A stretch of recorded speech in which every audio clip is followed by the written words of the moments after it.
Good evening. It is Monday, February 22nd. This is the Guilford, Connecticut Board of Education. This is our workshop meeting. Tonight, we are going to be discussing capital bonding. We are going to get a COVID-19 update from Dr. Freeman. We do have an executive session as part of the meeting. At that point, we will be ending the live stream, and the board will go into that executive session. There will be no votes or activity after that session. But I will start with the first item, which is to discuss capital bonding. Dr. Freeman, am I turning to you or Mr. Gurnham to start this conversation? Well, I'll be happy to take it to get started. Okay. I know that we have talked about this item on numerous occasions. Mr. Gurnham is here with us tonight and certainly is able to answer any specific questions. Last week, the board did approve, I think it was last week, it might have been 2 weeks ago, the board did approve the operational budget for this coming year. That budget has been moved on to the Board of Finance for their review. Tonight, we ask the board to approve a capital bonding request that will accompany that operational budget moving forward. There are 5 items on this bond request. Again, we've talked about this, I think, on numerous occasions and to some extent at the operations committee meetings. The first item is, in fact, the Guilford Lakes Elementary School HVAC upgrades. This, in fact, was an item that was on this proposal last year. It fell off of the bonding request last year due to complications around executive orders and the ability to hold in-person referenda last year. It is back this year. It is the single largest item on this bond request, coming in at just over $3 million. We have talked about this for some time. This is a necessity. This system will fail if we don't make these improvements to this system. I will note that the request is larger than it was when it came forward this time last year. 2 significant reasons for that. We have had the opportunity to fully design and fully engineer the request. Last year, we were working on estimates. We were working on square foot estimates. It is a complicated attic. There's not a flat open roof at Lakes. It will be a complicated install for many of the components. And so having the final figures allowed us to more accurately project the cost. And additionally, since that time, we have made the determination to include the boilers in this project. A year ago, we thought it would make sense to eliminate the boilers to hold out. At this point, they're also beyond their usable lifetime. They're beginning to fail or threaten to fail. It makes sense to include them in the project at this time. The second item is the stadium turf field and track replacement and refurbishment at the high school.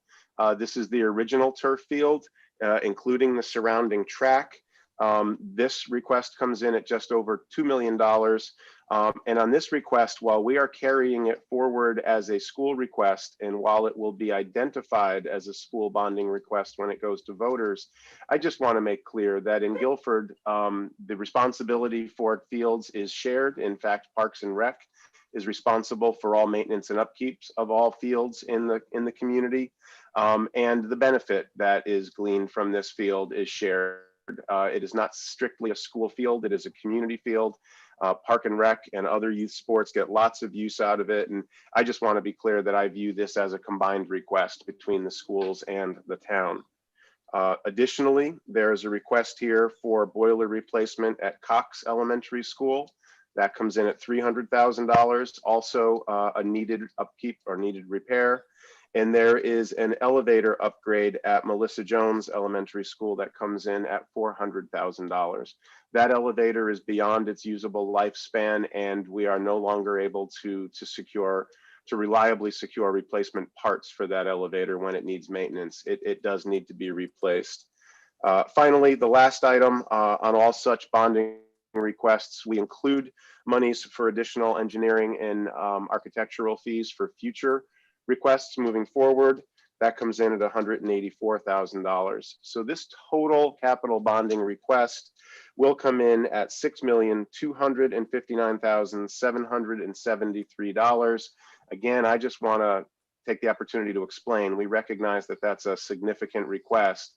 It includes work that we had originally scheduled for last year, were unable to complete. It includes shared upgrades with the town, and it includes other needed upgrades, essentially preventative maintenance projects around HVAC and the elevator in our schools. Again, I know we've discussed, Mr. Gurnham is here to answer questions, but we do ask for approval of this tonight to move on to the Board of Finance. And I will note, I'm reading the description.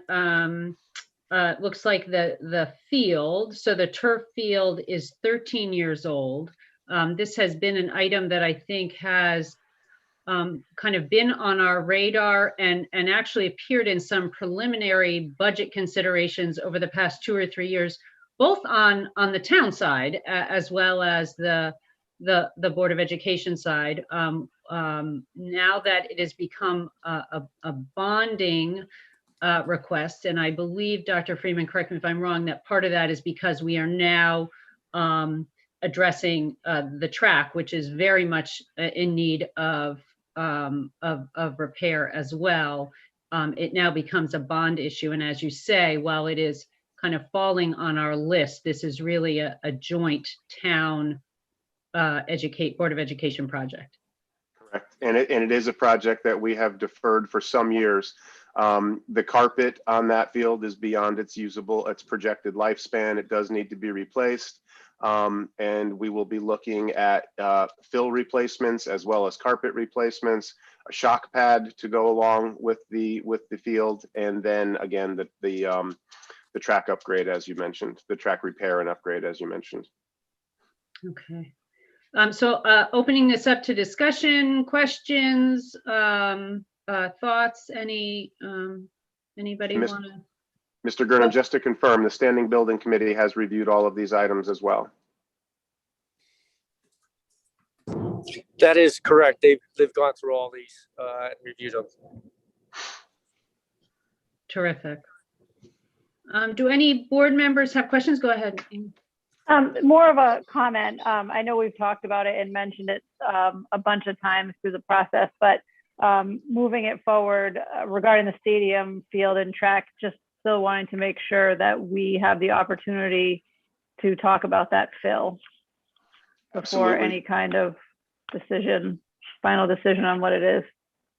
The project is being spec'd out with 3 different types of fill, and we will have conversations with the Standing Fields Committee, and this board will have a final conversation before any decision about which type of fill to go with is made.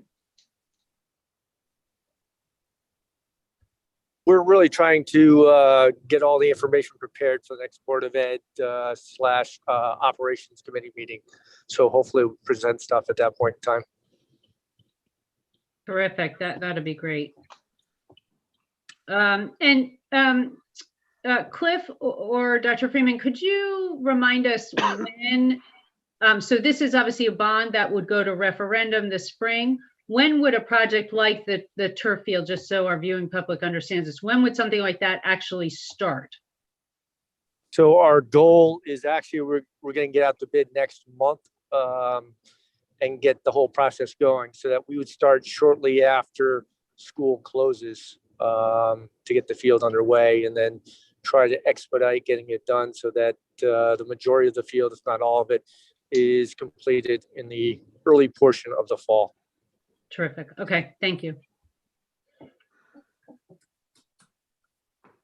Anybody else have questions? I know we've seen this list before. We've talked about it a little before.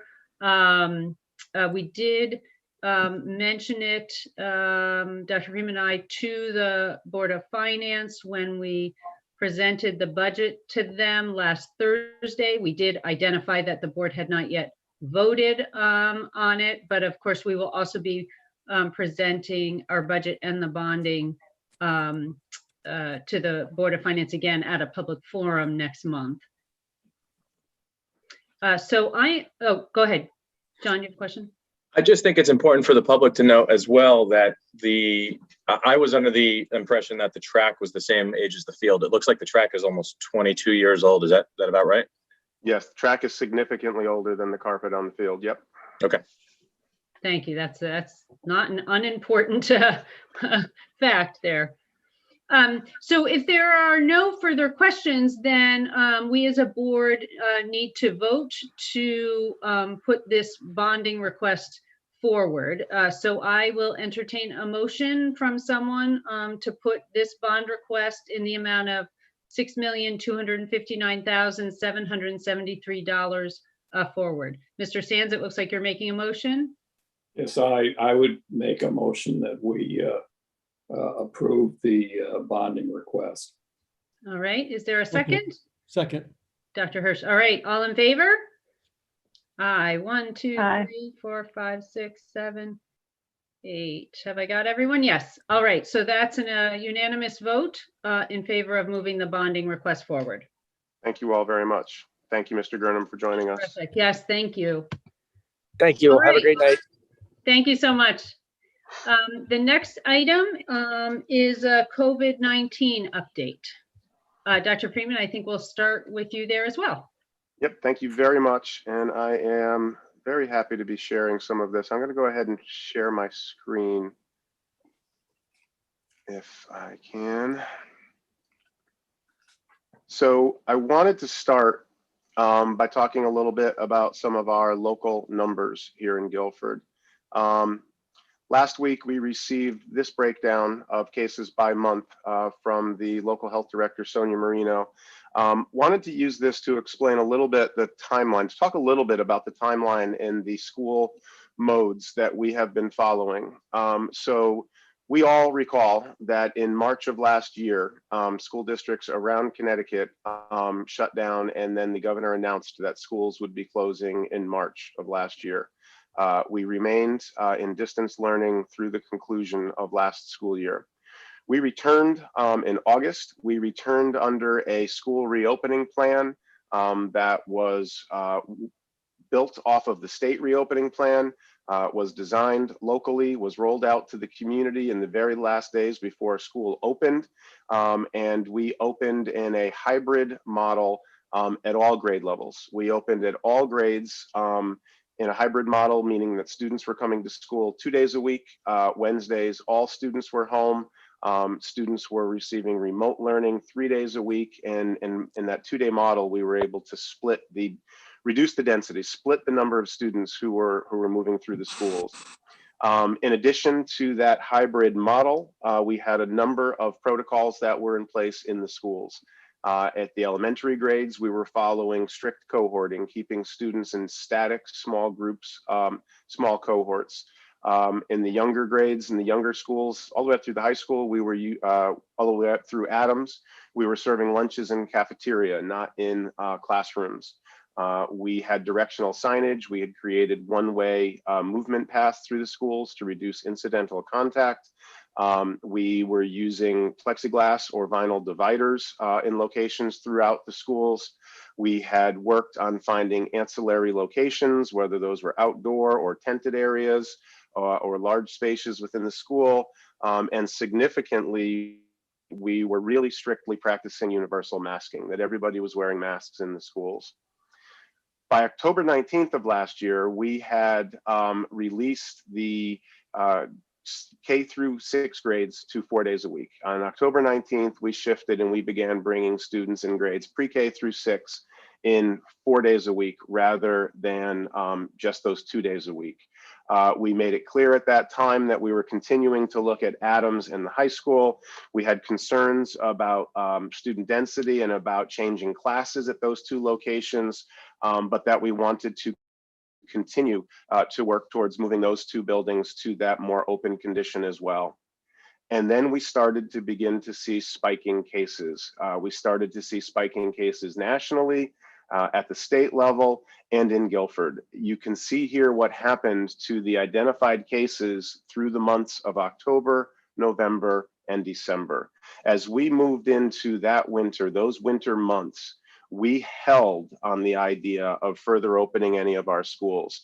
In fact, as we moved into December and into January, we began to see school cases that were now resulting in school closings. In more than one case, primarily at Adams and at the high school, we had so many teachers who were being required to quarantine that we were shifting the entire buildings from in-person learning at all to fully distant learning in order to allow those quarantines to wash through the schools. Currently, today, the high school is functioning in a complete distance model. We have approximately 16 teachers who are under quarantine through the balance of this week. One entire grade level team is functioning in a distance learning model at Adams, and one of our elementary classrooms is currently functioning in a distance model because of quarantining at that level. However, what is happening concurrent to that is we are beginning to see the local positive cases come down in a way that parallels the national profile. We saw cases begin dropping in January. They began to come down significantly, not to a level that we were comfortable with, but they began to come down significantly. And now in February, despite last week and a number of individual cases that impacted the schools pretty significantly, overall, and I know February is not done yet, but at this point, overall, we're looking at numbers for February that are the lowest that we have seen since opening schools this year. And that's really positive news. That is really encouraging news. Now, according to the CDC's guidance that they've published, we look at the case numbers per 100,000. As of last week in Guilford, we were still at 24.1 cases per 100,000 on a rolling 7-day average. According to the CDC's metrics, that would place us in the yellow range. That would place us not in the lowest band. It would not be in the low transmission or the blue band, but it places us in the moderate, the yellow transmission band. The other thing that we continue to be really pleased about is that as we've looked at this profile of numbers and as we've continued to track our prevalence per 100,000 people, we're also continuing to keep an eye on in-school transmission. And what we will continue to report out is that at this time, we do not believe that we have had a single case of in-school transmission. These cases that you see reflected here, while some of those were students and some of those were adults who were in our school, we don't believe that we had a second or a third or multiple cases as a result of those individuals entering the school. The protocols that I mentioned, like one-way traffic and masking and cohorting and all of those other conditions that we've put in place, including the contact tracing and then the reactive quarantining and shifting to distance learning, has been effective. We have not seen transfer of cases in school. What this means is that at this time, we are beginning to put in place plans to begin to release the Adams and the high school to 4 days. We still have more conversations and more work to do. We will be meeting again this week with Sonia Marino and with Dr. Nolfo. We are continuing to look at those protocols to make sure that we are confident with the protocols that we have in place. Additionally, we are revisiting that quarantine duration. We're looking at the 10-day quarantine versus the 14-day quarantine. We are looking at the impacts of vaccination that the vaccine will have on the necessity of quarantining adults. We know that in Connecticut, 75 and older have already been invited and many have completed their second dose of vaccine. We know that 65 and older, many have received their first vaccination. And today we learned that on Monday, the state of Connecticut will be opening up for those of us who are 55 and older to begin receiving vaccination, and will be opening the window for school-based employees to begin receiving vaccinations this Monday. Now, that doesn't mean that we will have doses available locally in Guilford, but it does mean that that window is opening. Again, that is the logistics of that need to be worked out with our local and regional health providers to make sure that we know what that is going to look like. An additional piece of really good news we heard, though, is that there is an expectation that all school-based employees, that includes bus drivers, will be able to receive their vaccinations before the end of March. So that is also really good news. Will help not only with, again, sort of protecting the entire group, the entire population that is in the building, but also can be significantly helpful. It'll be several weeks, but it will be significantly helpful for those staffing impacts as we will continue to have positive student cases that we think will impact our schools. We're working on all of those components. We are planning on, again, we've always planned on moving the high school in Adams to 4 days a week. And I really remain hopeful that after taking that next step, the next conversation we'll be talking about when we will be ready to move to 5 days a week. It remains my hope that we will be finishing this school year with all students attending classes 5 days a week.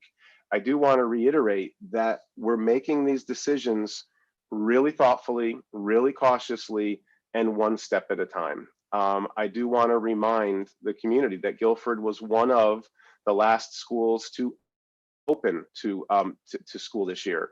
We front-loaded professional development days, and we were happy to see other schools begin in-person learning before we did. We brought on a hybrid model, and that placed us firmly in the middle of the pack statewide. There remain high schools in the state who have not had a single day of in-person instruction yet to this day.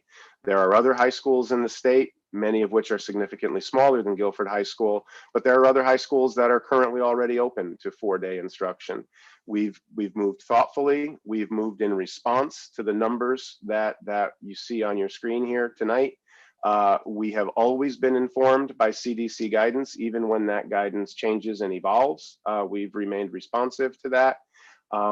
And I am really hopeful that in short order, we will be taking another step forward, and that before the school year ends, we will be able to be taking 2 steps forward before we close this school year. I do believe that students are going to be continuing to wear masks throughout the school year. I think we will be continuing to practice responsive quarantining this year. We will keep those other protocols in place, but I'm really hopeful that sooner rather than later, we've got all students in the district up to 4 days a week. And I remain very hopeful that before the school year closes, we've got all students up to 5 days a week. We met today with representation from the Department of Public Health as well as the Department of Education. We think we're moving in a good direction. We're going to continue to do this in collaboration with our local health authorities. We're going to be informed by the numbers. I do want to note, there was a question about hard metrics that I received this week. A number of parents have been encouraging the move in this direction. Some number of parents for some time now, and more parents recently, as I think everyone is aware of these more positive numbers. The CDC has issued, again, those bands of low, moderate, what do they call the bands? They call them low transmission, moderate transmission, substantial transmission, and high transmission. But even within those bands, there is no bright line that says if you go above this level, you must be fully remote. And if you go below this level, it shifts to a hybrid, or if it drops below this level, it should be fully in person. Those bands are there. They are to be used to inform the decisions. We're intended to consult with our local authorities, and they're always mitigated by what protocols we have in place in the schools. We've learned that our protocols work. In fact, we're more confident in our protocols now than we were in October. To have gone through these numbers of community cases, and again, be able to say that we didn't see in-school spread leads us to be more confident that increasing the density at the high school in Adams, although we will not have the strict cohorting that we have at the younger grades, is the right move. And again, we hope to be able to have more specific information relative to that we can share with the community in fairly short order, if not very short order.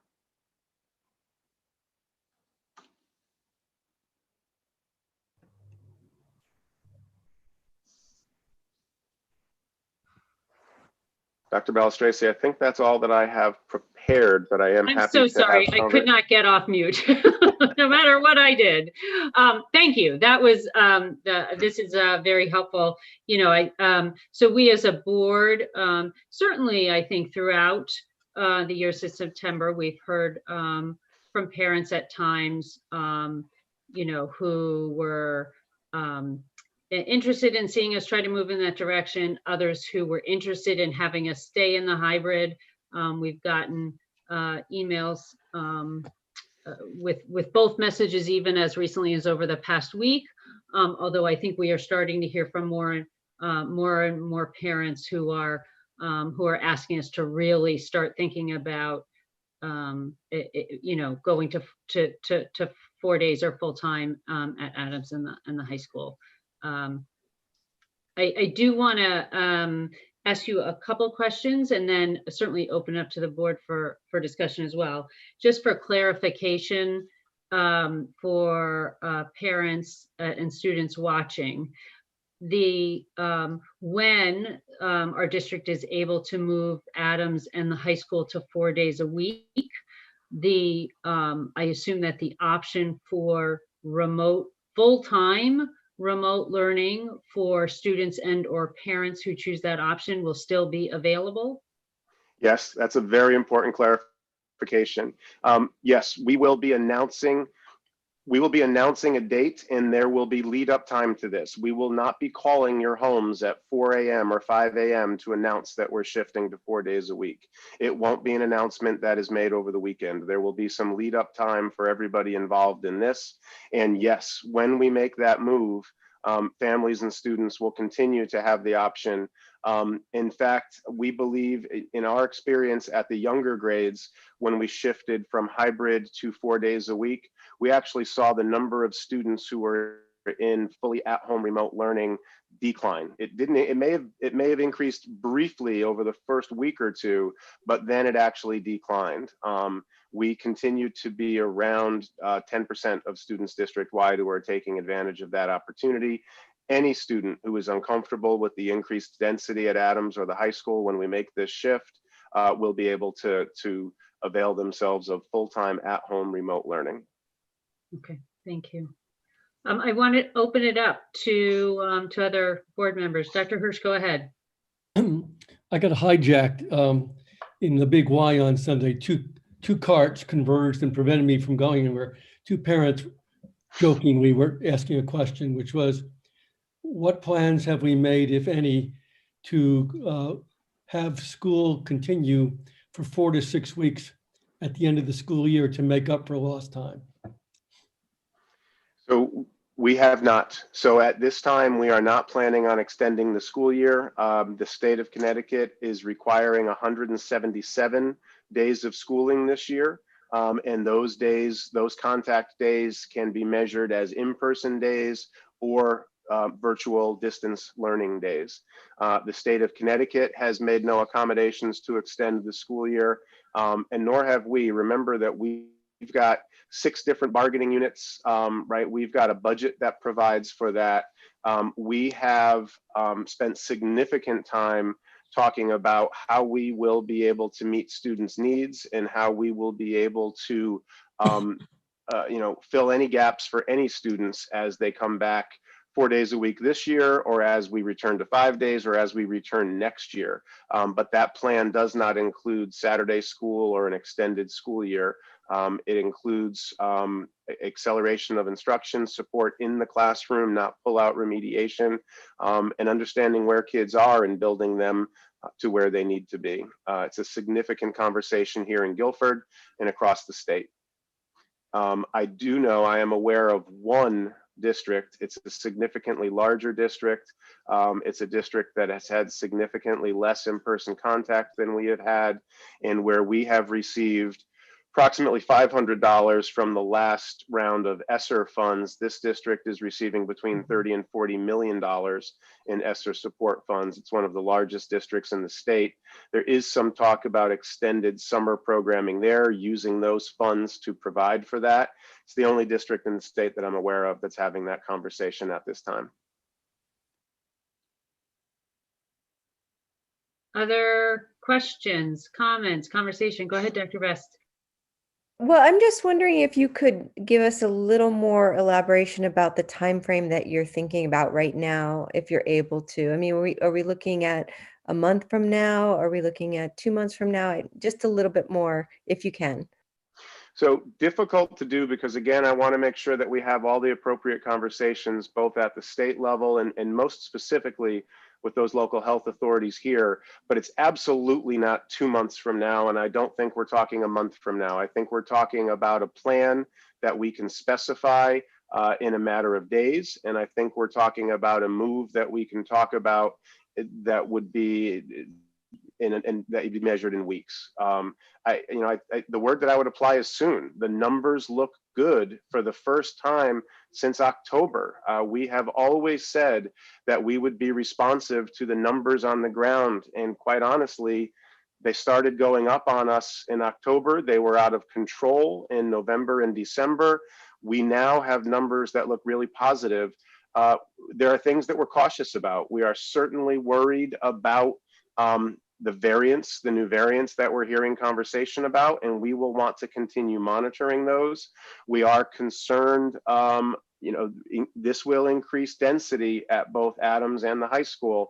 We're going to want to keep an eye on that. I think it's important to remind the community that we will continue to remain flexible, that this plan is not a commitment to 4 days a week through the end of the school year.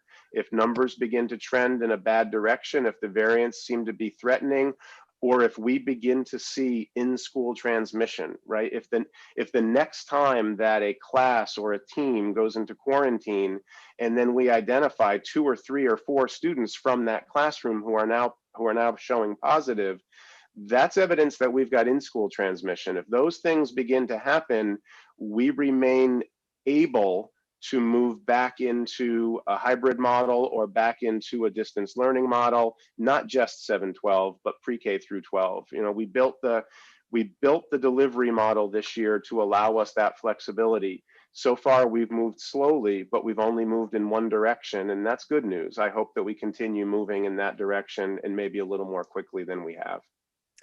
Thank you. That's helpful. Can you tell me a little bit more about what are the factors that will determine when you move to 5 days a week? So the difference between 4 and 5 in terms of when you're going to decide to move that way. That is mostly going to be about wanting to make one step at a time. So if we can move to 4 days a week district-wide, and if the numbers, both the school transmission numbers and the community spread numbers begin to remain positive, then we will immediately begin thinking about when to make that next move. I also do believe that having a vaccination out for all of the adults who are moving through the building are just going to be helpful in that case as well. Right now, the Wednesday remains really helpful for contact tracing, and it has formed a fire break in the middle of the week for when we do end up imposing quarantines. It's been really helpful and has reduced the school exposure for us. I do believe that once we've got full adult vaccinations, that is going to be, I think that's going to be less of a need for that reason. Mostly, we're going to want to get into 4 days a week and make sure that it's not a bad decision. We're going to want to make sure that it doesn't begin undermining the protocols in place. If the protocols hold and we continue to see positive numbers, we'll immediately start looking at that next decision. Go ahead, Ted. Well, just to follow on from that question, I've had a couple of constituents who've asked me, well, yeah, I know you're thinking about what you're going to do at Adams and the high school, but we're at 4 days a week in the elementary and at Baldwin, and those are much lower risk kind of age groups. Why not, when we go to 4 days a week at Adams and the high school, why wouldn't we go to 5 days a week at the elementaries and at Baldwin?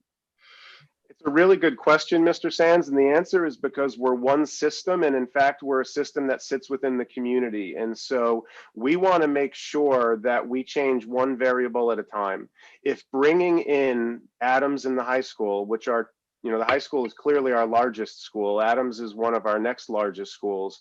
If bringing those buildings in to full density without that layer of insulation that the strict cohorting provides, if that begins to create more spread, we've got siblings who are in the younger grades, we've got students who are moving through the community. I wouldn't want to make two significant structural changes at the same time and not be able to know which one was responsible if it does break through the protocols.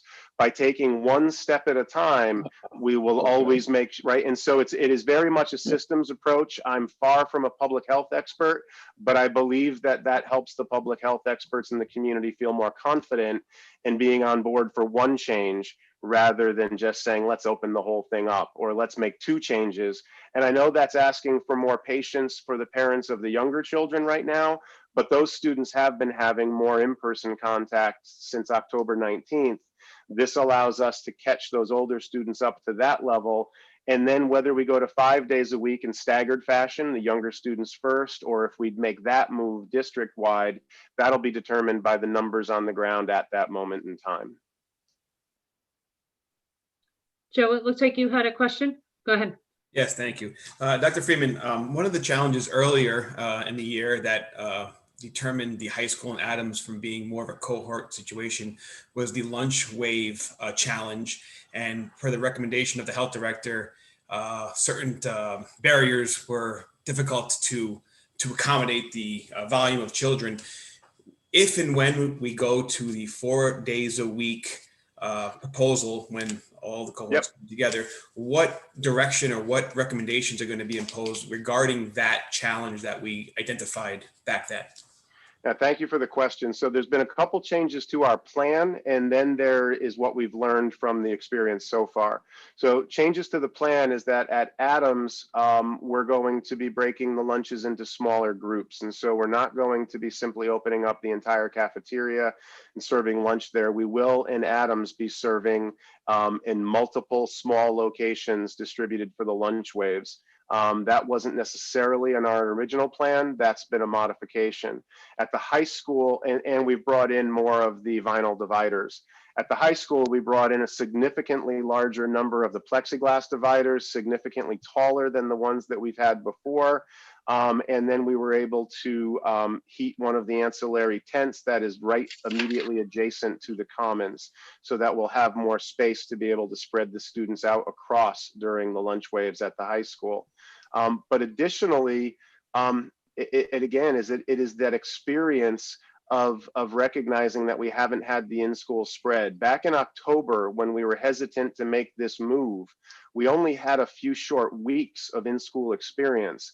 We've now got months of in-school experience, and in fact, months of in-school experience while the community numbers were significantly high around us and did not experience any of that in-school spread. So we're all a little more comfortable increasing the density even in those spaces.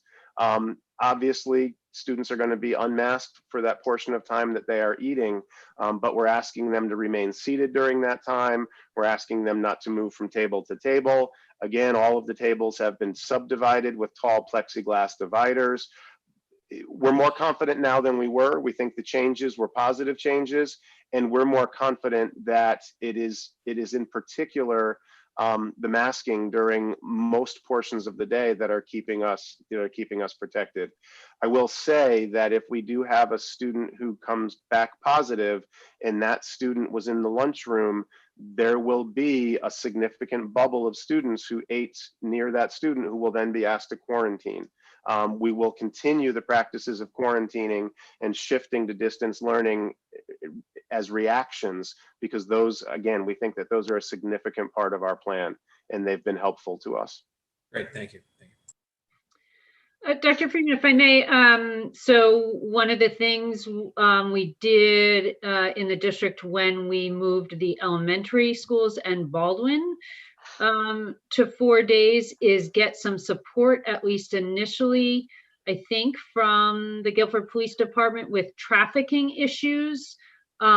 Is that something we plan to reach out and just coordinate with them if we can get some help, at least on the first few days, to get a sense of what we're dealing with? Very much so. That is exactly one of the reasons that this will be announced significantly in advance of the change, and it won't be something that we announce Friday for a Monday implementation. We will be increasing the traffic density around the high school and Adams significantly.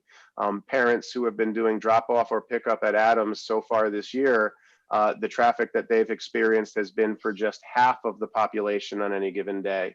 We're going to double the number of parents dropping off in those occasions. And so we will be creating more traffic density outside the buildings as well as student density in the buildings. We will need support from the Guilford Police Department, and they'll need time to be able to respond to that plan when we announce a date certain.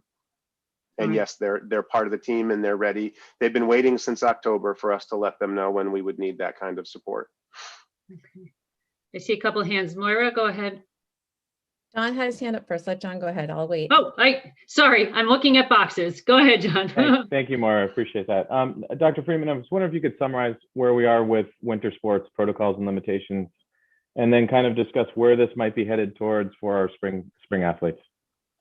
Thank you. That's also a good question. So the CIAC and DPH and the state did approve for most winter sports to go on. There are some modifications. Sports like wrestling and dance and even indoor track have been approved for conditioning, but not for competition. We're not having wrestling competitions. We're not having indoor track competitions. So some teams are meeting for conditioning and for skill building, but they're not having out of district competitions. And again, a sport like wrestling, the team's not even able to actually wrestle. They're conditioning, but they're not practicing with other wrestlers.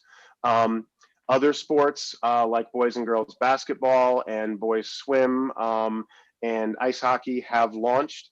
At this point, we are continuing to follow CIAC recommendations, and we are not allowing any spectators for any of those indoor sports. That is something that CIAC is now reconsidering.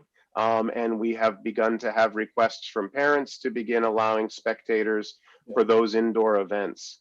We do expect that in the spring, especially if the numbers statewide continue to remain as positive, that with the opportunity to once again have outdoor events, that we will see close to a full spring sports schedule. And if spring models the fall, which we expect it would, we would expect that we would be allowing some controlled and limited number of spectators to be able to be there for the spring sports. This is not us trying to discriminate against winter sports or the parents of winter sport athletes.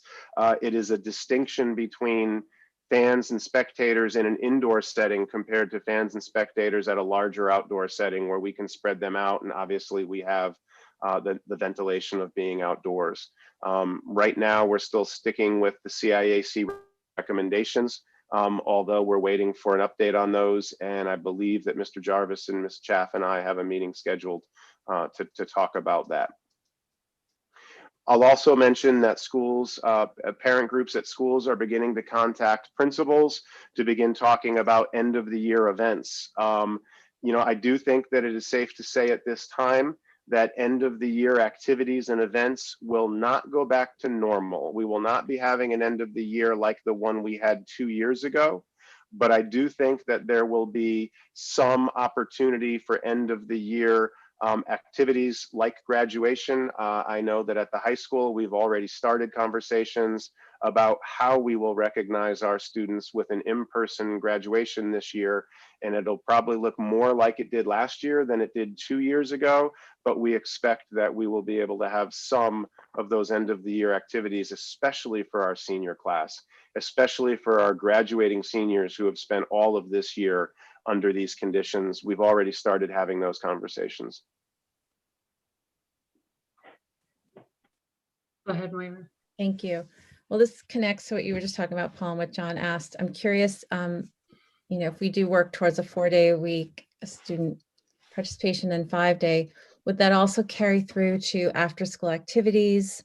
I think about the high school and the school play, and the clubs, and even at Adams, the after-school sports. Do you see it where it won't just relate to the school day, but it will also relate to after-school activities, or is that not thought out yet? I think that would be a third step if it happens. And I think, to be really honest, if pessimistic, I don't think that much of that is likely this year. I know that the high school has already made plans to do a modified spring musical experience. It won't be what a full-blown, but you know, again, sort of the recommendations from CDC and what we're hearing from the state, the mantra is that schools should be the first things to open and the last things to close. And I think that that message includes a focusing on the core mission of getting those instructional contacts up and running. And if it means continuing to limit visitors in the building, field trips, assemblies, and even some of those evening events, that it's worth it now to make sure that we're getting those core functions of in-person instruction up, that we're increasing that contact time. Now, I'd love nothing more than to be wrong. I would love to see that we go to 4 days and then to 5 days, and the numbers continue to just get better, and we still have time in the school year left to make some more moves in that direction. But I want to be cautious. I don't want to overpromise. I'd rather underpromise. I don't think that we're going to beginning to see a lot of field trips coming back on, or evening activities or events. We'll try really hard to create some of the really special, important marker events, again, especially for that senior class. But I think the other events are probably going to be something that we're looking towards next year. And again, I hope I'm wrong, but I'd rather underpromise than overpromise. So clubs would remain like a virtual meeting after school at home, or, right, we would keep that kind of the end of day, school kind of empty out, for the exception of athletics for the high school. I got it. Okay. Yep. I mean, we're releasing the biggest piece of cohorting that we have in grades 7-12. But if we're releasing that biggest piece of cohorting, it's going to be important to try to hold on to as many of the other components that we can. Right. This change will make contact tracing more challenging. We're seeing fewer and fewer cases in the district, but I'm hoping that the fewer cases we see don't have now an exaggerated impact, because, and so if we can control no crossing school buses, right? We've made it very clear that a student is assigned to one bus and that's the only bus they ride, because that reduces exposure. If we can control those elements to the best degree we can, even when we have the occasional case, it'll have less of an impact and less of a likelihood of driving a large number of students who are quarantined, or a number of staff members who end up being quarantined. Again, the good news around the vaccination is that 2 weeks after the second dose, those individuals will no longer be required to quarantine. So in the best case scenario, we could be 4 to 6 weeks away of avoiding the closing like we had at the high school. Now, the students who were impacted would still be required to quarantine, but we wouldn't have lost double digits of staff members to quarantine. They would have been able to continue to report to school for the students who could continue coming. We wouldn't have had to close the whole high school. So that is probably realistically about 6 weeks off yet, but that itself will be a really positive variable to enter into the way that we've been monitoring and responding. Thank you. Other thoughts, questions, comments? Dr. Balstraci, if I just want to note that I've received, and I know the board has as well, I've received a number of communications on this topic in the last few days. I really appreciate the parents who are reaching out and the concerns that they're sharing. I want everybody to know I understand the frustration that this has always felt like a moving target, because it's always been a moving target. We haven't had clear benchmarks or clear delineations for what in or out looks like. Right, again, you've got high schools across the state, some that are in the hybrid that we remain in, some that have been fully open, and some that haven't had a single day of in-person learning yet this year, all working under the same guidance from CDC and state.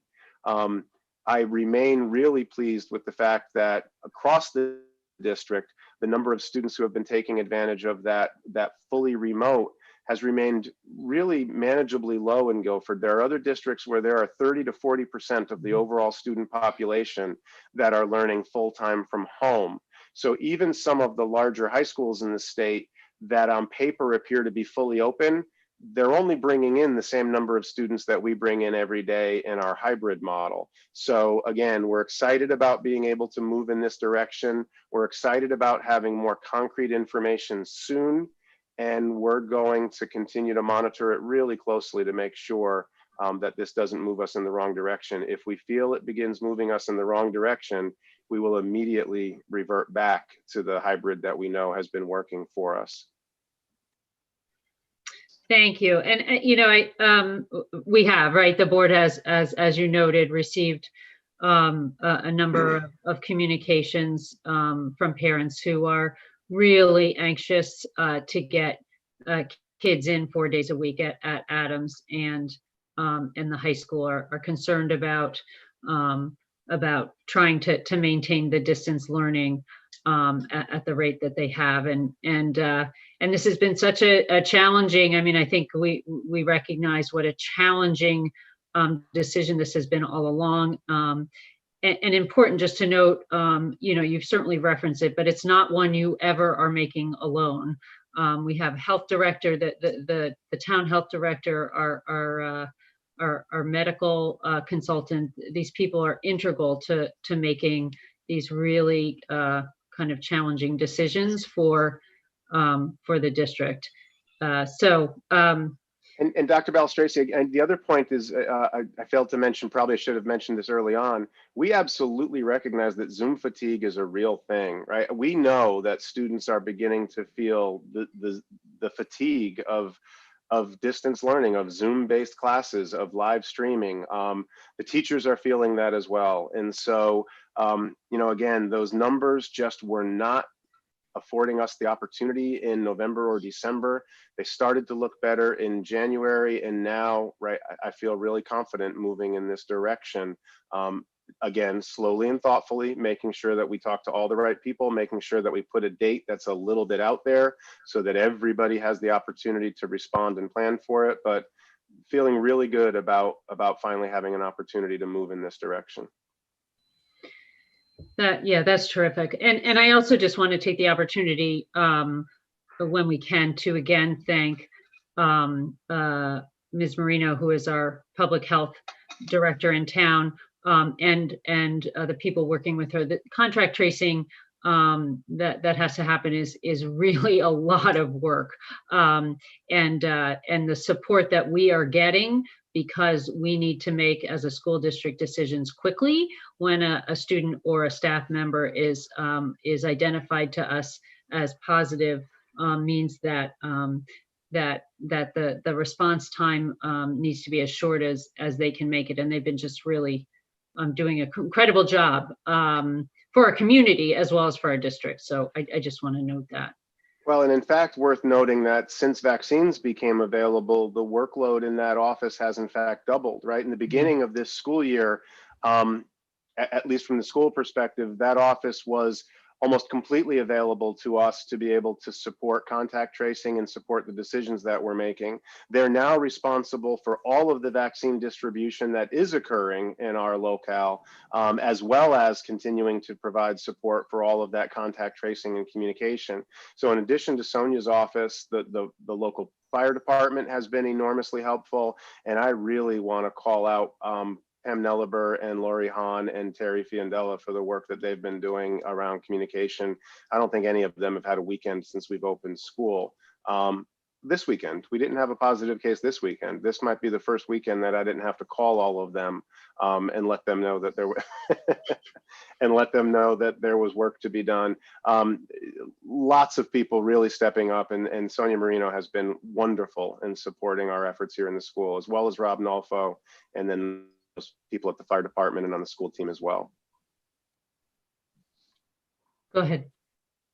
Just really quickly, I think this is all great news. I think you've always indicated to us, Dr. Freeman, over the months that this is not something you're going to have to make an overnight decision. You've been ready. The team has been ready to go to a more in-person learning since we thought about doing it in October. So that's a good thing. I also think it's a great thing that, you know, Monday is March 1st, and of course that's vaccination start day, but it's also getting us 3 weeks to spring. And while spring can be quite cold still in New England, we're heading towards the direction of open windows, open doors, opportunities to eat lunch in the tent, or, you know, I think of that courtyard at Adams that's sort of all boxed in the building. There's lots of opportunities to be outside, which I think is a great thing. But I would also just say that, you know, the Board of Education, the administrators, the teachers, anyone else who works in the schools, the parents and the students, we're Team Guilford, and no one can work independently. We all have to work together. So while we're moving towards this positive direction of opening 7 through 12, you know, it's a reminder that everyone sort of has to do their part and not, you know, sort of let off on wearing masks outside of, you know, when you're, you know, not able to be far apart, or, you know, social gatherings and that thing. I mean, we're not into policing any of that stuff, but it's just a nice reminder that we are all a team, and these things don't happen, you know, without a team. Hear, hear. The way that everybody behaves outside of school is going to really determine whether or not we're successful with this next step moving forward. Thank you for reminding us all of that. Yeah, 100%. That was important. Any last comments? If not, I am going to thank the district leadership team members that have joined us tonight. This is the last item on the agenda before our executive session. So I am going to ask for a motion and a second to go into executive session. Then I'm going to have us pause while folks who are not part of the executive session leave the meeting. Again, thank them for being here tonight. And then we will turn off the live stream and hold our executive session. So may I have a motion to go into executive session? Mr. Guino, thank you. A second, Mrs. Rader, all in favor? Aye. All right. So we're going to pause and again, thank the district leadership team and others for joining us tonight, and then wait for them to exit and for the live stream to be turned off.